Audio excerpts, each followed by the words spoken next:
3분기 실적이 좋아지는 쪽이 어디냐? 이런 걸 좀 봐야 될 텐데요. 실적 좋아지는 쪽 좀 체크해 주신다고요?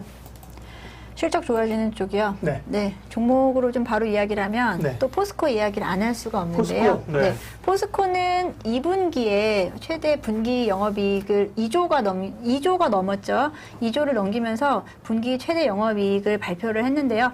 뭐 그때도 이제 주가가 이미 선반영을 하고 있었습니다. 체크를 한번 해보면 잠시만요.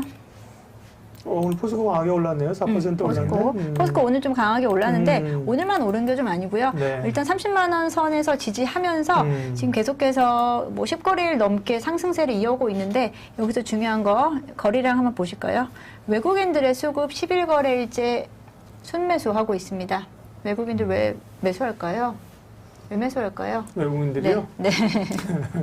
일단 실적 면에서 피크아웃에 대한 우려가 좀 있었습니다만 지난 고점인 41만 3천 원 선 있을 때가 5월 달이었고요. 그때 이제 2분기 실적에 대한 기대감으로 일단 좀 상승이 많이 됐었고요. 이제 그런 부분이 이제 뭐 실적 발표하면서 오히려 다시 좀 이제 소진되면서 재료 소진되면서 사실 주가가 좀 깊게 사실 깊게라기보다 한동안 좀 지지부진한 모습을 보이다가 최근에 좀 깊게 조정이 들어왔었고 지금 다시 오르는 것은 또 3분기의 실적에 대한 기대감으로 또 이어진다라고 저는 좀 보고 있는데 3분기도 2분기 못지않은 실적이 이어질 수 있다.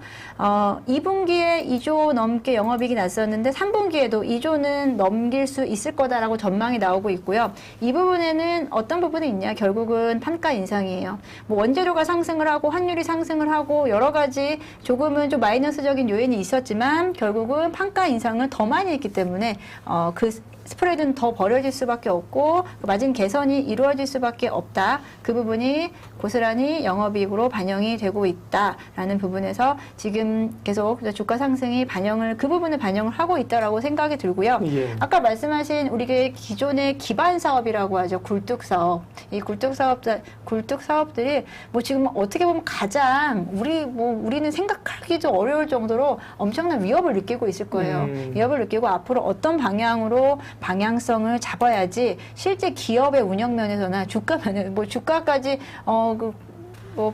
주가까지 신경을 쓸지는 모르겠습니다만, 일단 포스코 같은 경우에 아까 전에 제가 포스코 포항이 수소도시로 바꾸겠다라는 부분에 그 전략이 나왔다고, 그 공약이 나왔다고 말씀드린 부분인데, 이 포스코는 기존의 제철로 인해서 탄소 배출을 하면서 났던 부분을 앞으로 이제 이 이산화탄소를 제로를 만들겠다라고 하는데 이 부분이 뭐냐면 수소 환원 제출 기술이래요.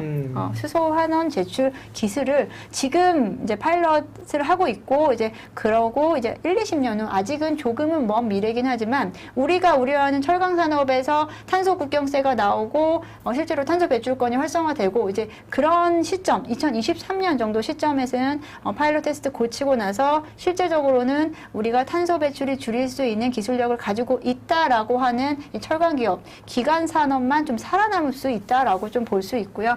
이 포스코는 이런 부분에서 수소 환원 제철에 대한 부분을 뭐 사실 가장 구체적인 계획도 세우고 그런 부분에서 가장 좀 빠르게 움직이는 기업이다, 선도적인 기업이다라고 할 수 있겠습니다.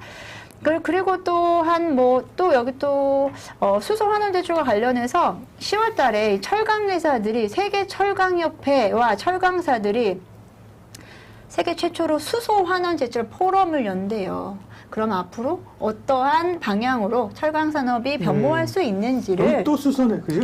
그렇죠. 왜냐하면 철강에서 그 철강을 가지고 갈 수 있는 또 가지고 가려면 수소화해야 되는 부분에서 뭐 계속해서 뭐 철강 업체들이 위기를 맞는 만큼 그런 이제 지금 3분기에 좀 조정을 받았던 이유가 피크아웃에 대한 부분도 있겠지만 탄소 국경세라든지 앞으로 탄소 배출에 대한 제재라든지 EU나 미국에서 계속해서 탄소 배출 제재를 하겠다는 부분에서 주가가 조금 흔들림이 좀 있었는데요.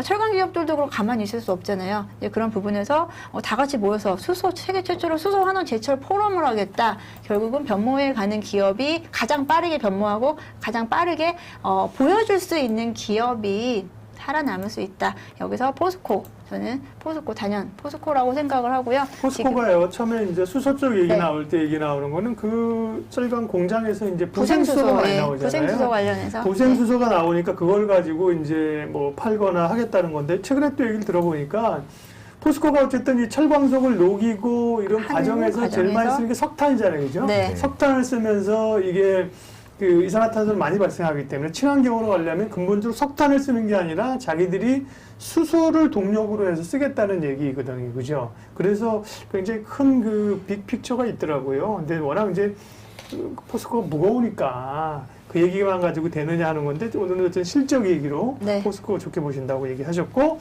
실적도 얘기하면 뭐 섹터별로 기업별로 엄청 많지만 네. 실적 좋아지는 눈에 띄는 기업 가운데 포스코를 얘기하셨고 그다음이 그다음 하이브.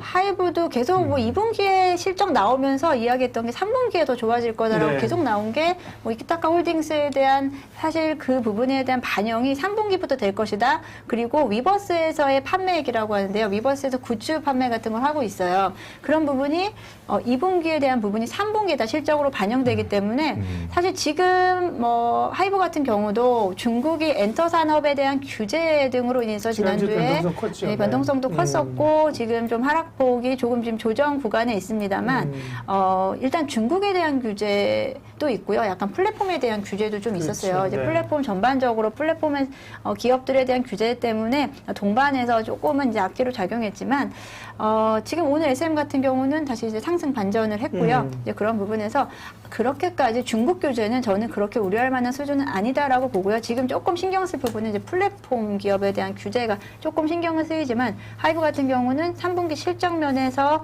지금 문제 없다, 이상무다라는 부분 좀 짚어드리면서 이럴 때 좀 되게 좀 신중하셔야 되긴 해요. 좀 조심스럽잖아요. 이렇게 좀 조정기가 나왔을 때 매수하는 시점이 맞느냐.